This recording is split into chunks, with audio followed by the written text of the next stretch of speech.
রাসূল বলেন গুফিরাল্লাহু ওয়া ইন কানা মিসলা জুবাদিল বাহার, পুরো বিশ্বের মধ্যে যত সমুদ্র আছে, সাগর, উপসাগর, মহাসাগর, যত সমুদ্রের মধ্যে ফেনা হয়, এই ফেনা পরিমাণ গুনাহ যদি বান্দা করে, তারপরেও সমস্ত গুনাহ আল্লাহ মাফ করে দিবেন। কথা বলছেন মোহতারাম দোস্ত বুজুর্গ। 2 নম্বর আমল সে মা বলে খেয়াল করেছিলেন। 2 নম্বর আমল হাদিসের মধ্যে আসছে, রাসূল সাল্লাল্লাহু আলাইহি ওয়াসাল্লাম যখন ইযান সারাফা মিনাস সালাহ, রাসূল যখন সালামে নামাজের মধ্যে নামাজের পর সালাম ফিরাইতেন, তারপর বলতেন ফাকালা আস্তাগফিরুল্লাহ সালাসান, তারপর সালাম ফিরায়া রাসূল পড়তেন আস্তাগফিরুল্লাহ। এটাই বলবেন আস্তাগফিরুল্লাহ। বলেন তো আস্তাগফিরুল্লাহ। ও মোহতারাম দোস্ত বুজুর্গ, ইস্তেগফার পাঠ করা মনে রাখবেন, ইস্তেগফার বহুত বড় আমল। ইস্তেগফার করার কারণে আল্লাহ সব গুনাহ মাফ করে দেয়। হাদিসের মধ্যে আছে মাল্লাযিমাল ইস্তিগফার, যে ব্যক্তি সব সময় ইস্তেগফার করে, কি করে? আল্লাহ ক্ষমা চায়, ও আল্লাহ ক্ষমা চায়, সব সময় ইস্তেগফার করে, তার জন্য 3টা উপহার। কয়টা উপহার? যেমন কয়টা উপহার? জোরে বলেন কয়টা? 3টা উপহার। আমরা কি মনে আছে না খুব পেরেশান আজকে? নাই পেরেশানে কেন রাতে ঘুম আসে না? অনেকে আছে পেরেশানির কারণে ট্যাবলেট খাইতে হয়, আছে কি নাই? রাসূল বলেন যে ব্যক্তি সব সময় ইস্তেগফার করবে, আল্লাহ পাক তার জন্য 1 নাম্বার মিন কুল্লি হাম্মিন ফারজা, 1 নাম্বার তার যত টেনশন আছে আল্লাহ পাক টেনশন মুক্ত জীবন দান করবে। ঘুমের ট্যাবলেট খাইতে হবে না, বিভিন্ন ধরনের টেনশনের ট্যাবলেট খাইতে হবে না। ইস্তেগফার করেন, আজকে থেকে শুরু করেন, অবশ্যই আল্লাহ পাক শান্তিময় এক ঘুম দান করবে। 2 নাম্বার অমিন কুল্লি যায়কিন মাখরাজা, এমন যত সংকীর্ণতা, তেল আনলে লবণ ফুরায়, ঘরের মধ্যে অভাব দূর হয় না, আল্লাহ পাক অভাব মুক্ত জিন্দেগি দান করবে। 3 নাম্বার ওয়ারাযাকাহু মিন হাইসু লা ইয়াহতাসিব, এমন জায়গা থেকে সন্তানের চাকরির ব্যবস্থা করবে, আপনার রিজিকের ব্যবস্থা করবে যা আপনার কল্পনাও ছিল না। আর এই 3 আমলের জন্য একমাত্র উপায় আস্তাগফিরুল্লাহ। পড়বেন তো ইনশাআল্লাহ? হ্যাঁ, আস্তাগফিরুল্লাহ পড়বেন। মোহতারাম দোস্ত বুজুর্গ, ঘুম যাইবেন, রাসূল বলেন মান করাআ ক্বাবলা মাদাজি, যে ব্যক্তি ঘুম যাইবার আগে, বিছনায় যাওয়ার আগে এই দোয়াটা পড়বে, ইস্তেগফার করবে আস্তাগফিরুল্লাহ আল্লাযী লা ইলাহা ইল্লা হুয়াল হাইয়ুল কাইয়্যুম ওয়া আতুবু ইলাইহি গুফিরা লাহু ওয়া ইন ফাররা মিনাজ যাহাব, যদি সে যুদ্ধের ময়দানে কালেমা পতাকা বুলন্দ করার জন্য যে জিহাদ করা হয়, এই জিহাদের ময়দানে যদি পলায়া চলে আসে, এত বড় গুনাহ করে, জিনার চেয়ে বড় গুনাহ, এত বড় গুনাহ করলেও ঘুম যাইবার আগে এই ইস্তেগফার করলে আল্লাহ সব গুনাহ মাফ করে দিবে। কথা বলতে মোহতারাম দোস্ত, এইজন্য পড়বেন তো ইস্তেগফার ইনশাআল্লাহ। এক হাদিসের মধ্যে আসছে মান করা আয়াতুল কুরসি, যে ব্যক্তি প্রত্যেক নামাজের পর আয়াতুল কুরসি পাঠ করবে। কি পাঠ করবে? আয়াতুল কুরসি পড়বেন ইনশাআল্লাহ। শিখে নেবেন, পারি না, এইসব পারেন না, কিন্তু ঠিকই যা গান হলে গায়, কি গান, আওলা জাওলা খেত রুইতেছে আর হুদায় বেহুদা বানায় আছে না গাইতেছে, নাই কিরম আছে কি নাই? ও মোহতারাম দোস্ত বুজুর্গ, আয়াতুল কুরসি মুখস্থ করেন। রাসূল বলেন মান করাআ বাদা কুল্লি সালাতিন, যে ব্যক্তি নামাজের পর আয়াতুল কুরসি পাঠ করবে, রাসূল বলেন লাম ইয়ামনা আইয়াদখুলাল জান্নাতা ইল্লাল মাউত, মউত ব্যতীত, মউত ছাড়া তাকে জান্নাতে প্রবেশ করা আর কোনো বাধা নাই। মরবে আর মরার সাথে সাথে সে জান্নাতে ঢুকবে। কথা বুঝেন না? এত লাভ আমল সে জিন্দগি বনতি হ্যায়, জান্নাত ভি জাহান্নাম ভি, আমলের দ্বারাই জীবন সুন্দর হয়, আমলের দ্বারাই আপনার জান্নাত, আমল করবেন না জাহান্নাম। ও মোহতারাম দোস্ত বুজুর্গ, এই জন্য সময়টা সঠিক ব্যবহার করা, সুন্দর ব্যবহার করা, মনে রাখবেন এই সময়ের জন্য হিসাব দিতে হবে। এই জন্য মোহতারাম দোস্ত বুজুর্গ, আমল করব তো ইনশাআল্লাহ। আরেকটা সময় বই গেছে, শেষ করবো। মোহতারাম দোস্ত বুজুর্গ, অনেকের আছে মহব্বত নাই, স্বামী স্ত্রীর মধ্যে ভালোবাসা নাই, আছে নাই? হুজুর একটা তাবিজ দেন, বিয়া করাইছি কিন্তু মহব্বত নাই, এবং কি সন্তানের মধ্যে ভালোবাসা মহব্বত নাই। ও মোহতারাম দোস্ত বুজুর্গ, রাসূল বলেন এমন একটা আমল আছে যে আমলের মাধ্যমে ভালোবাসার বন্যা বয়ে পড়ব। ভালোবাসার বন্যা, ভালোবাসাটা শেষ করতে না, কথা বলছেন, চান তো ইনশাআল্লাহ? স্বামী স্ত্রীর মাঝখানে এমন ভালোবাসা সৃষ্টি হবে, বাবার সন্তানের মধ্যে ভালোবাসা সৃষ্টি হবে। রাসূল বলেন, লা ইয়াদখুলুল জান্নাতা ইল্লাল মুমিনুন, জান্নাতে মুমিন ছাড়া কেউ প্রবেশ করতে পারবে না। মুমিনের জন্যই জান্নাত। কোন জাহান্নামী, কোন কোন হিন্দুর বাচ্চা জাহান্নামী হবে না। কোন বুদ্ধ যত বড় আমলই করুক না কেন, তারা কোনদিন জান্নাতি হবে না, সব জাহান্নামীরা। কথা বুঝেন নাই? একমাত্র জান্নাত একমাত্র মুসলমানদের জন্য। মুসলমান যদি সারা জিন্দেগি আল্লাহ শব্দ উচ্চারণ না করে, সারা জিন্দেগি ইবাদত করছেই না, আল্লাহর নামও লইছে না, কথা বুঝেন নাই, ভুলেও কইছে না, তারপরেও যদি ইমানটা ঠিক থাকে, একদিন না একদিন অবশ্যই জান্নাতি হবে। কিন্তু হিন্দুর বাচ্চারা যদি আব্দুল কাদের জিলানীর মতো আমল করে, তারপরেও যদি নবীদের মতো আমল করে, তারপরেও কোনোদিন জান্নাতি হবে না, চিরকাল আবাদুল আবাদ জাহান্নামী। কথা বুঝেন নাই? রাসূল বলেন, লা ইয়াদখুলুল জান্নাতা ইল্লাল মুমিনুন ওয়ালা মুমিনু হাত্তা তাহাব্বু, তোমরা মুমিন ছাড়া জান্নাতে প্রবেশ করতে পারবে না, আর মুমিন হইতে পারবে না তোমাদের মাঝখানে মহব্বত না হইলে। ভাই ভাইয়ের মধ্যে মহব্বত, এলাকার মুসল্লি এবং ইমামের মধ্যে মহব্বত, স্বামী স্ত্রীর মধ্যে মহব্বত, যদি মহব্বত না থাকে ইমানদার হইতে পারবে না। রাসূল বলেন, আওয়ালা আদুল্লুকুম আলা শাইইন ইযা ফাআলতুমুহু তাহাবাবতুম, এই তোমাদের খবর দিব না কোন আমল করলে তোমাদের মধ্যে মহব্বতের বন্যা বয়ে পড়বো। মহব্বত তোমরা বন্যার মধ্যে থাকবা, মহব্বতের বন্যা বয়ে থাকবা। কোন আমল? রাসূল বলেন, আফশুস সালাম বাইনাকুম, তোমাদের মাঝখানে বেশি সালাম দাও, সালাম দাও। সালাম দিলে মহব্বতের বন্যা বয়ে পড়বো। সালাম দেয় না, দেয় সালাম? হুজুর হেদারি নাই, সালাম দাও না। আপনি কে বলছে? রাসূল বলেন, মুসলমানের উপর 6টা হক। কয়টা হক? আল মুসলিমু আলাল মুসলিম সিত্তুন বিল কিসাল, মুসলমানের উপর 6টা হক। এর মধ্যে 1 নাম্বার ইউসাল্লিমু ইযা লাকিয়াহু, সালাম দিবে সাক্ষাৎ হওয়ার সাথে সাথে, সালাম দিবে। যে মুসলমান দাঁড়িয়ে ছাড়া হোক, বিড়ি খাও, যা বললে তা খাও, মুসলমানের হক এখানে নিষেধ করছে নাকি? গাঁজা খুঁড়ে সালাম দেওয়া যাবে না, এ বলছিল? বলে নাই। মুসলমান দেখা হইলেই সালাম, আসসালামু আলাইকুম ওয়া রাহমাতুল্লাহ, সালাম দেখি আসসালামু আলাইকুম, যাও সালাম দে, ডিজিটাল সালাম, ড্যাডি আসসালামু আলাইকুম। অর্থ কি? হায় হায়। রাসূল সাল্লাল্লাহু আলাইহি ওয়াসাল্লাম মিম্বরে বসা, কয়েকজন ইহুদি আসছে, আয়েশা বলতেছে কি, আসসালামু আলাইকা ইয়া মুহাম্মদ, হে মুহাম্মদ তোমার উপর লানত, তুমি মইরা যাও। মানে আসসালামু আলাইকুম মানে মইরা যাও, তোমার অভিশাপ। হযরত আয়েশা সিদ্দিকা রাদিয়াল্লাহু তাআলা আনহা রাসূলের পাশে দাঁড়ানো, রাসূল সাল্লাল্লাহু আলাইহি ওয়াসাল্লামের কাছে অনেকে সালাম ইহুদির বাচ্চারা দিল, সাথে সাথে আয়েশা সিদ্দিকা রাদিয়াল্লাহু তাআলা বলতেছে কি, এই ওয়াসসালামু আলাইকা ওয়া লানাতু, হে ইহুদি বাচ্চারা তোমাদের উপর আল্লাহর অভিশাপ, তোমরা মইরা যাও। রাসূল সাল্লাল্লাহু আলাইহি ওয়াসাল্লাম বলছেন, হে আয়েশা ইন্নাল্লাহা রাফিকুন ইউহিব্বুর রিফকা, হে আয়েশা আল্লাহ পাক নরম ব্যবহারকে পছন্দ করেন। আয়েশা তুমি এরকম গরম আচরণ করা তাদের সাথে ঠিক হইছে না। আয়েশা বলতেছে, হে রাসূল আপনি শুনেন নাই কি ধরনের সালাম দিছে, আপনি মইরা যান। ও পরে রাসূল সাল্লাল্লাহু আলাইহি ওয়াসাল্লাম বলতেছে, আয়েশা তুমি কি শুনো নাই আমি কি উত্তর দিছি? মনে রাখবা আমার দোয়া তাদের উপর কবুল হইব, তাদের দোয়া আমার উপর কবুল হইতো না। ও মোহতারাম দোস্ত বুজুর্গ, আসসালামু আলাইকুম তো ইহুদির কাছ থেকে আসছে, আজকে বর্তমান মুসলমানের বাচ্চারা আসসালামু আলাইকুম কয়, আর আসসালামু আলাইকুমটাই হইছে পশ্চিমা বিশ্ব ইহুদিদের প্রচলন। কথা বুঝেন নাই? ইহুদি প্রচলন, ইহুদিরা আসসালামু আলাইকুম বলে।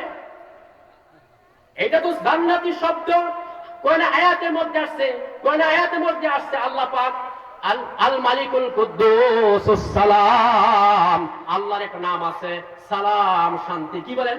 সালাম শান্তি নাম। কোন আয়াতের মধ্যে আসছে সালামুন কাওলান মির রাব্বির রহিম, তোমাদের রবের পক্ষ থেকে সালাম। আবার বলতেছে সালামুন আলা নূহিন ফিল মুরসালিন ফিল আলামিন, নূহের উপর সালাম। সালামুন আলা ইব্রাহিম, ইব্রাহিমের উপর সালাম। সালামুন আলাল মুরসালিন, মুরসালিনদের উপর সালাম। সালাম তো হইছে এমন এক শব্দ, যে শব্দ জান্নাতি শব্দ, যে শব্দ সর্বপ্রথম উচ্চারণ করছে হযরত আদম আলাইহিস সালাতু ওয়াস সালাম। হযরত আদম আলাইহিস সালাতু ওয়াস সালামকে যখন বানায় ফেলছে, আল্লাহ পাক যখন বানাইলেন, তৌলুহু সিত্তুনা জিরাআ, তার উচ্চতা 60 গজ। কয় গজ? 60 হাত। তার উচ্চতা কয় হাত? জিরাআ। তার উচ্চতা 60 হাত, 120 হাত। বানানোর পর আদমকে বললেন, আল্লাহ পাক স্বয়ং বলেন, হে আদম ইযহাব ফাতাসলিম হাউলাইল নাফরি মিনাল মালাইকা, এই ফেরেশতাদের দলের কাছে যাও, তুমি গিয়া তাদেরকে সালাম দাও। শোনো তুমি যে তারা উত্তরে কি বলে। তারা উত্তরে যেটা বলবে, এইটাই তোমার সালাম এবং তোমার সমস্ত সৃষ্টি যা আইব, যত মানুষ আইব, সবার সালাম। আদম আলাইহিস সালাতু ওয়াস সালাম গিয়া সালাম দিছে, আসসালামু আলাইকুম। এই পর্যন্ত বলছে, উত্তরে ফেরেশতারা বলছে, ওয়া আলাইকুমুস সালাম ওয়া রাহমাতুল্লাহ, ওয়া আলাইকাস সালাম ওয়া রাহমাতুল্লাহ, ফাযাদুহু রাহমাতুল্লাহ। এই ফেরেশতারা রহমতুল্লাহ বাড়াইছে। অমতাম দোস্ত বুজুর্গ, সালামের উৎপত্তি তো হযরত আদম আলাইহিস সালাতু ওয়াস সালাম থেকে। আসসালামু আলাইকুমের উৎপত্তি হয়েছে ইহুদির বাচ্চা থেকে। এই ইহুদির বাচ্চা সালাম আমাদের বর্তমান সন্তানগুলা দেয়, আর আদম আলাইহিস সালাম ফেরেশতাদেরকে সালাম দিছে, এই সালাম তারা দেয় না। কত আফসোস! ইহুদিগণ সালাম আসসালামু আলাইকুম, আব্বা আসসালামু আলাইকুম বলে, অনেক বক্তারাও বলে, অনেক নেতা খেতা এরাও কয়, বলে না। অথচ যে সালাম স্বয়ং ফেরেশতারা শিখাইছে, আদম আলাইহিস সালাম যে সালাম দিছে, এই সালাম আমাদের বাবা যে সালাম দিছে, এই সালাম কেউ বলে না। এই সালামের মধ্যে নূর আর নূর, এই সালামের মধ্যে নূর আর নূর। হাদিস কোরআনে আয়াতের মধ্যে আসছে, কি আসছে দেখেন শুনেন। কোরআনে আয়াতের মধ্যে আসছে, তাহিয়াতুহুম ইয়াওমা ইয়ালকাউনাহু সালাম। জান্নাতের মধ্যে জান্নাতের অভিবাদনেই হবে সালাম। জান্নাতবাসীরা একজন আরেকজন দেখা হইলে আসসালামু আলাইকুম, কথা বুঝেন নাই? জান্নাতবাসীদের সালাম, জান্নাতবাসীদের অভিবাদনই হবে। জান্নাতবাসীর সাক্ষাৎ হওয়ার সাথে বলবে আসসালামু আলাইকুম। অমতাম দোস্ত বুজুর্গ, সালামের মাধ্যমে আল্লাহর নিকটবর্তী হওয়া যায়। হাদিসের মধ্যে আসছে, ইন্না আউলান নাস বিল্লাহ, যে ব্যক্তি ওই ব্যক্তি আল্লাহ পাকের নিকটবর্তী, মামবাদাহুম বিসসালাম, যে ব্যক্তি আগে সালাম দেয়, যে সালাম দেয় সে হইছে আল্লাহর প্রিয়, যে সালাম দেয় সে আল্লাহর প্রিয়। যে ব্যক্তি সালাম দেওয়া শুরু করে মুসলমানদেরকে, সে আল্লাহর প্রিয় হয়ে যায়। অন্য হাদিসের মধ্যে আসছে যে ওই ব্যক্তির অহংকার নাই, আল বাদিউ বিসসালাম বরিউম মিনাল কিবির, যে ব্যক্তি সালাম দেয় সে অহংকার থেকে মুক্ত, আর যে সালাম খাইতে চায় সে অহংকার যুক্ত। আসলে এরকম আমি সালাম করে খাইবার চাই। অমতা দোস্ত বুজুর্গ, আবার সালাম দিবেন কোন সময়?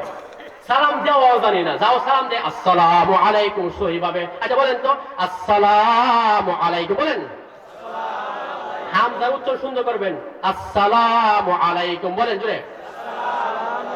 কথা বলছেন তো? উত্তর কি দিবেন? ওয়ালাইকুম আসসালাম, সুন্দরভাবে জোরে শোনায়া। অনেকে সালাম দেয় আসসালামু আলাইকুম, হ্যাঁ কই কি কেন? উত্তর শোনায়া দাও তো ওয়াজিব। কথা বলছেন না? সালাম তো দেয় না, উত্তরও দেয় না, কত বড় অহংকারী।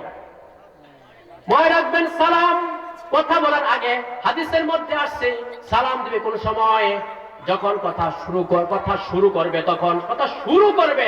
তখন আসসালামু ক্বাবলাল কালাম, কথা বলার আগে সালাম, আসসালামু আলাইকুম চাচা কেমন আছেন, এরকম না। হ্যালো চাচা কেমন আছেন, হ্যালো আসসালামু আলাইকুম, না এরকম না।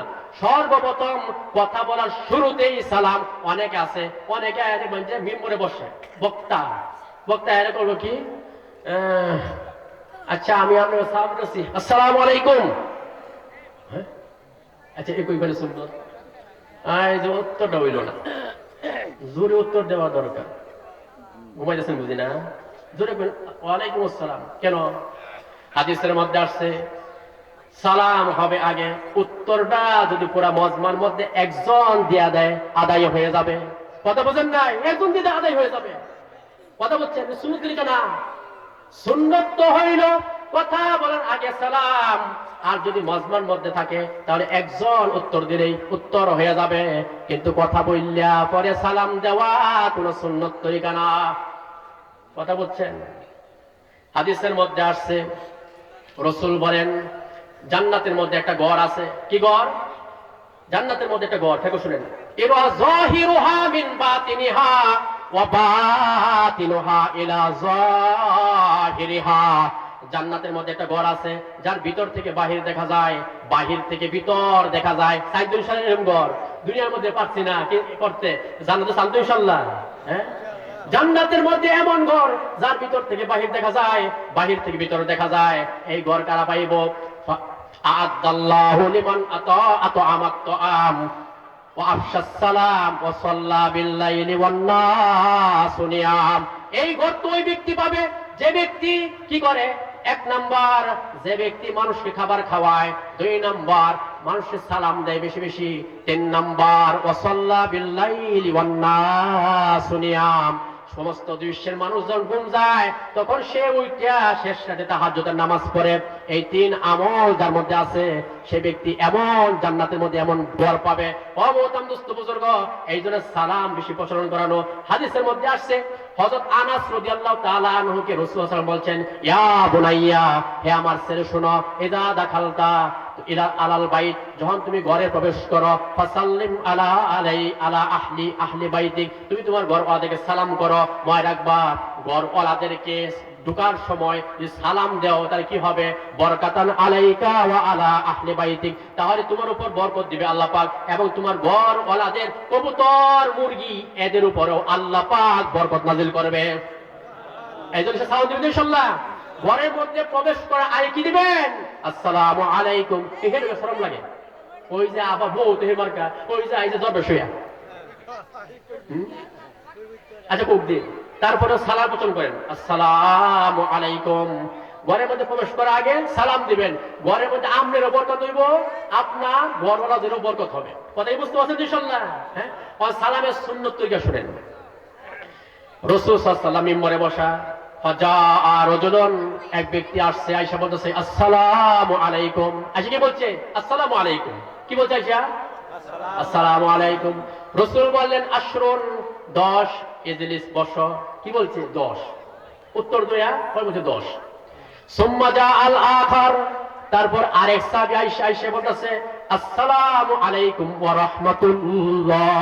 মা বোনেরা খেয়াল করে শুনেন, আসসালামু আলাইকুম ওয়া রাহমাতুল্লাহ। রহমতুল্লাহ বাড়াইছে, আগে আছেন আসসালামু আলাইকুম, আর কি বাড়াইছে? রহমতুল্লাহ। একে খেয়াল করে শুনে না, করে খেয়াল করে যান। আসসালামু আলাইকুম ওয়া রাহমাতুল্লাহ, রাসূল বললেন জবাবের পর ইশরুনা, 20, ইজলিস, বসো। সুম্মা জাআল আখার, আরেক সাহাবী আয়েশা বলতেছে আসসালামু আলাইকুম ওয়া রাহমাতুল্লাহি ওয়া বারাকাতুহু। রহমতুল্লাহর পর বারাকাতু বাড়াইছে। রাসূল বলেন সালাসুন। পরে কি অন্য এক রিওয়ায়াতের মধ্যে আসছে, আরেক সাহাবী আসছে, আয়েশা বলতেছে আসসালামু আলাইকুম ওয়া রাহমাতুল্লাহি ওয়া বারাকাতুহু ওয়া মাগফিরাতুহু। মাগফিরাতু বাড়াইছে। রাসূল বলেন আরবাউন। সাহাবায়ে কেরাম প্রশ্ন করলেন, ইয়া রাসূলুল্লাহ, আর সহ্য কথা 10, 20, 30, 40 মানে কি? রাসূল বলেন, মনে রাখবা, মুসলমানের উপর যখন যত দোয়া হয়, দোয়া যত বাড়ে সওয়াব তত বাড়ে, দোয়া যত বাড়ে সওয়াব তত বাড়ে। কথা বুঝেন নাই? দোয়া বাড়লে সব বাড়বে। কেননা প্রথম সাহাবী আয়েশা বলছে দোয়া কম করছে, আয়েশা বলছে কি আসসালামু আলাইকুম, এইজন্য বলছে 10 পাইছে। দ্বিতীয় সাহাবী রহমতুল্লাহ বাড়াইছে, এইজন্য বলছি 20 পাইছে। তৃতীয় সাহাবী আয়েশা বলছে ওয়া বারাকাতু বাড়াইছে, এইজন্য আমি বলছে কি 30 পাইছে। চতুর্থ সাহাবী আয়েশা বলতেছে কি এই মাগফিরাতু বাড়াইছে, এইজন্য বলছে 40 পাইছে। এখন সুন্নত তরিকা শুনেন। সুন্নত তরিকা হইল, কেউ যদি সালাম দেয় আসসালামু আলাইকুম, কেউ সালাম দেয় আপনি একটা বাড়াইবেন ওয়া আলাইকুমুস সালাম ওয়া রাহমাতুল্লাহ। কথা কি বুঝতে পারছেন তো? কেউ যদি সালাম দেয় আসসালামু আলাইকুম ওয়া রাহমাতুল্লাহ, আপনি বাড়াইবেন আরেকটা ওয়া আলাইকুমুস সালাম ওয়া রাহমাতুল্লাহি ওয়া বারাকাতুহু। কেউ যদি বলে আসসালামু আলাইকুম ওয়া রাহমাতুল্লাহি ওয়া বারাকাতুহু, আপনি বলবেন ওয়া আলাইকুমুস সালাম ওয়া রাহমাতুল্লাহি ওয়া বারাকাতুহু ওয়া মাগফিরাতুহু। কেউ যদি বলে আসসালামু আলাইকুম ওয়া রাহমাতুল্লাহি ওয়া বারাকাতুহু ওয়া মাগফিরাতুহু, আপনি বলবেন ওয়া আলাইকুমুস সালাম। তাহলে সমান সমান সব হয়ে যাবে। কথা বুঝেন নাই? অবদান দোস্ত বুজুর্গ, এই জন্য অনেকে আছে গিবত করে, অমুকের ছাড়া ডাক্তার হইতাছে, কই সালামও দেয় না, সালামই দেয় না। দুয়ারদের উপরে গিবত করে, আছে কি নাই? আছে কি নাই? সালাম সুন্নত, গিবতে বাঁচা ফরজ। ও মহতারাম দোস্ত বুজুর্গ, রাসূল সাল্লাল্লাহু আলাইহি সাল্লাম একবার বাচ্চাদের সামনে দিয়ে যাইতেছে, রাসূল সাল্লাল্লাহু আলাইহি সাল্লাম এত বড় মানুষ, তারপরে কি বলছে? আসসালামু আলাইকুম ইয়া গিলমান, হে বাচ্চারা তোমাদের উপর সালাম। রাসূল সাল্লাল্লাহু আলাইহি সাল্লাম শিখানোর জন্য বাচ্চাদেরকে সালাম জানাইছে। আপনারাও এই ব্যক্তিকে শিখানোর জন্য চাচা ওয়া বাইস্তাকে সালাম দেন, তাহলে অটোমেটিক সব লজ্জায় আর সময় সালাম দিবে, সে শিখে ফেলবে, লজ্জায় হইলে সালাম দিবে। অমহতারাম দোস্ত বুজুর্গ, এরকম সংশোধন নাই বর্তমানে, শুধু গীবতের বাজার।